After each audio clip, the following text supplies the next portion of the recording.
I'm a trained observer. Now, just take that, for instance. Grant was looking at his watch. I was? Am I keeping you from something? No, not at all. As I said, I was just going out to take a walk. As for why I reacted strangely when you mentioned skeletons in my closet, it's really very simple. Of course. I mean, it's just a natural reaction. This security clearance business can get rather personal. Some people don't like having their past dredged up. So, you were checking my reactions? To see what I was up against. On that count, Robert, I can only say this. There are no skeletons in my closet. No arrests, no mysterious women, no strange political affiliations. In fact, all in all, it's been a pretty boring life. Clean one, huh? Clean life, clear conscience. The preliminary investigation is virtually completed. Hmm? What I'm looking for now is a few references. References? I can give you my resume if that would help. I was thinking of something, well, further down the line. Say, people you've known for, well, an extended length of time.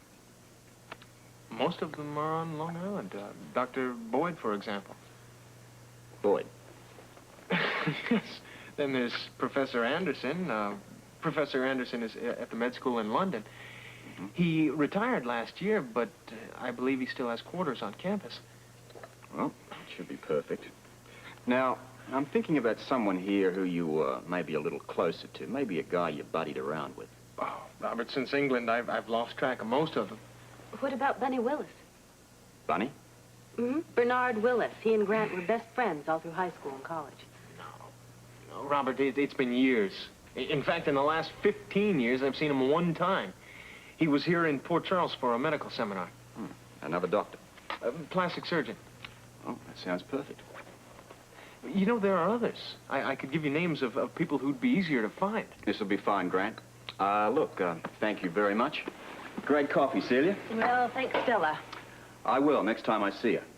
I'll be in touch. Right.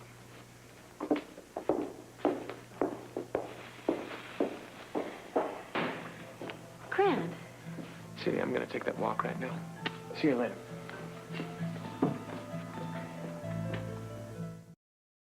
No, Dr. Grant's not in any sort of trouble. Just the opposite, in fact. He needs a security clearance for a rather special project. Yes, I know. He's one of the most trustworthy people I've ever known to. Well, look, thank you, Dr. Boyd. Of course. Yes, I'll give him your best. Bye-bye. Subject. Professor Anderson. Currently residing in Cambridge University. Return all relevant information. Sorry to interrupt, but you have visitors. Who? I could try to pronounce it, but I think you'd be better off if you heard it from their own mouths. I'm intrigued already. Commissioner Scorpio, I presume. That's right. I'm Lord Rama from the small country of Gulistan. Well, how do you do? This is my wife. You've met my wife, Holly, of course. Indeed. She has been most hospitable. Well, I guess the next thing is, please sit down, what can I do for you? It's very simple, Mr. Scorpio. Since the State Department does not have an office here in Port Charles, I'm coming to you to present my credentials. As you must already have determined, we are here for the International Exposition. Our country has a small but nonetheless significant pavilion. Of course, we expect our pavilion to be treated as foreign soil with the same immunities and courtesies afforded to any embassy or consulate. Oh, yes, of course. That goes without saying. All the pavilions will be granted that status. Also, we're more than happy to provide you and your entourage with any protection needed. That is most kind, but not necessary. We have provided our own protection. Though I do appreciate the gesture. Well, I hope you enjoy your stay here, Lord Rama. We look upon the event with great expectation. Mr. Scorpio, Mrs. Scorpio, I hope to see you again soon. We'll stop by your pavilion. As honored guests. Good day, my friends.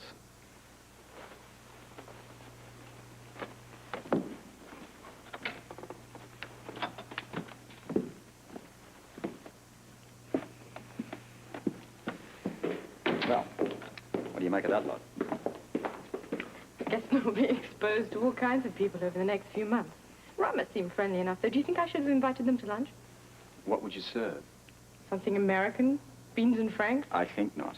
You just continue to be the beautiful and charming hostess that you are. I'm a believer in not getting too friendly with the diplomatic crowd. How about you? Are you hungry? In a while, love, I've got to complete this security check on Grant Putnam. The sooner I get it done, the better for everyone. Lemon, no sugar. That's still the way you like it, I hope. Just set it down. I'll get to it later.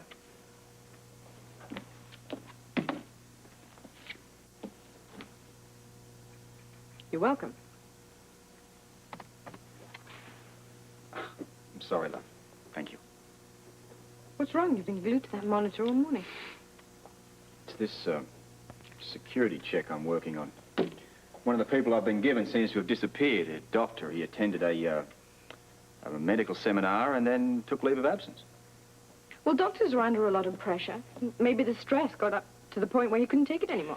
That would explain the leave of absence. But he's left no forwarding address and no number. In fact, nothing. Well, if you really want to get away... No one's seen him since. That is a dead end. Are you going to find another reference? Well, I guess I could do that. It'd be easier if I called in the WSB and let them help. You're suspicious. Let's just say that I'm a touch curious. Well, let me know how it turns out. Mm-hmm.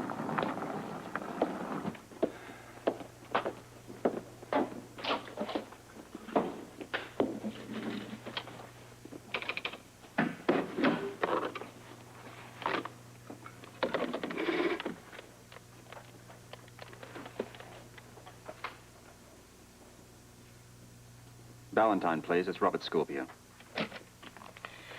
Yes, Robert. Something to report on the security check? It's going very smoothly. Putnam seems perfectly clean. So, I'll give him clearance and we'll get going on this thing. Before you do that, you should know there has been a slight hitch. One of the references he gave me, a Dr. Bernard Willis, seems to have disappeared. Now, he was here for a medical seminar, saw Grant, went back to San Francisco, took a leave of absence, and no one's seen him since. Okay. How do you want to proceed? If it's possible, I'd like you to use some of your extensive manpower to help track him down. Willis. Dr. Bernard Willis, nicknamed Bunny. I'll send what I've got down on the computer for you. Fine. In the meantime, we'll hold off clearance on Grant. There's a slim chance, if any, that this is all somehow connected. Yes, I know. But this is just too important to take any risks, Robert, right? Right.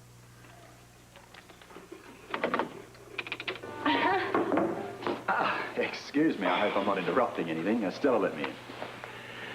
No, Robert, no, don't be silly. You know you're always welcome here. What I can we just do? wanted to let you know that the security check is almost finished. Almost. Well, now, wait a second. That almost has the sound of a delay to it. Well, it's one small detail, but it shouldn't be a problem. However, it is going to take a little longer than expected, and that, of course, means that you won't be able to start working for Dr. Gerald just yet. Well, I'm afraid that's going to be more of a disappointment for the professor than it is for me. I know. I'm on the way to the lab to tell him.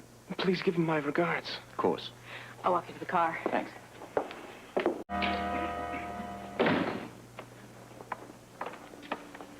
There you are. I was getting worried about you. Busy day. Would you like to tell me about it? Some other time.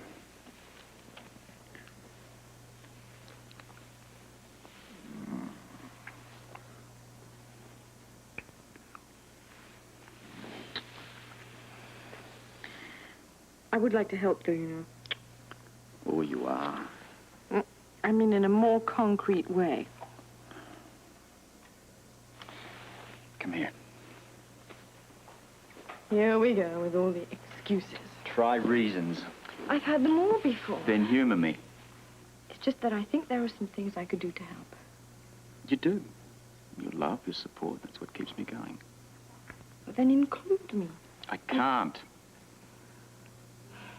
There's too much danger. The closer we get to this expo, the greater the danger becomes. Look, for the time being, can't you just continue with the role as the beautiful hostess? Robert, do you have any idea how boring that can get? Well, faced with the alternative, I'd take boring any day. Oh, it's not that I'm looking for danger. That's what you're going to find. Just looking for a little excitement. Why? Because it's in my blood. Holly, look. You've got a good thing going here. Everything's taken care of for you. I know, and I appreciate it. I just feel like I'm being wasted. Everyone else is rolling right along. And I'm just standing still. Why do you think that your life is any more boring than anybody else? I mean, look at Celia. Do you think that she leads an action-packed life? Well, that's different. She's not married to the police commissioner. No. A doctor. Yeah, run-of-the-mill doctor. So what's that got to do with anything? Well, his life is boring, so hers is too. I don't think Grant's life is boring. Well, it's nowhere near as exciting as yours is. Come on, look, everything's relative. And I'm sure that Grant doesn't feel that he leads a boring life.